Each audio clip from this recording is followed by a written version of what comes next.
So once again, as I said earlier, a trustee is legally responsible for carrying out your instructions that you've listed in your trust, and they are legally responsible for acting in the best interest of the beneficiaries.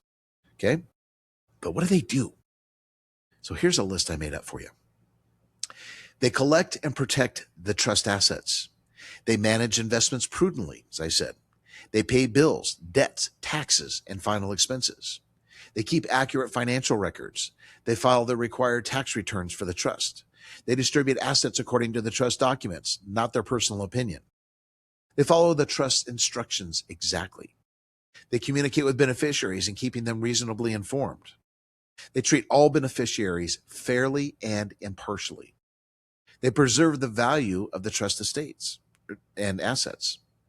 They hire professionals when needed: CPAs, attorneys, financial advisors, real estate agents, like we did with Corey yesterday on the show. They sell or transfer assets if required by the trust. They manage property until the beneficiaries are entitled to receive it.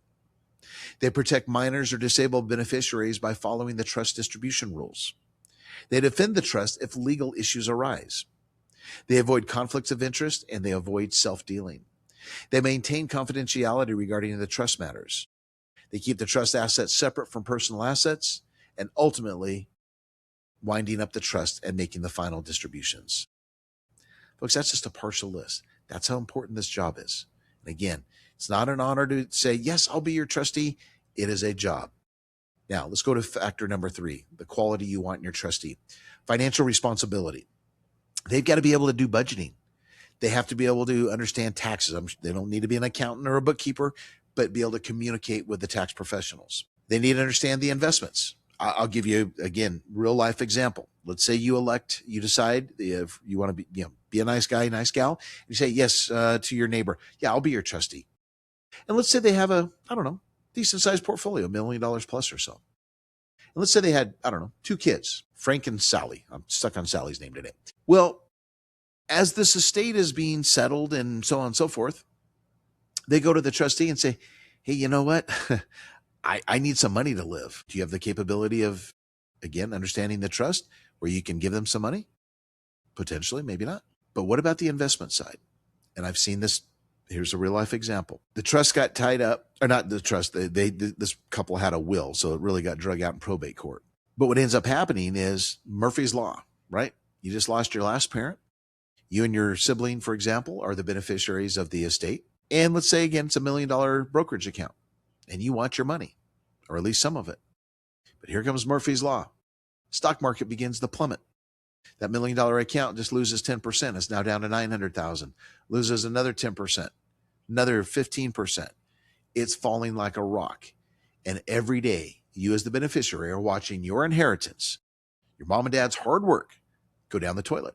Now, a good trustee would get on the phone with us or whoever the financial advisor is and talk about a plan of action. But if they don't know what to do, guess what? And our hands as the advisor, our hands are tied until we have certain documents that we have to receive. Then we can still manage the account. But there is a time period where the advisor can't do anything until we're officially notified. And again, I've had it before where we weren't notified for months. I had one, the worst case, it was 2 years. We didn't know that the client had passed away. The husband never told us that the wife had passed away. I'm like, you got to let us know.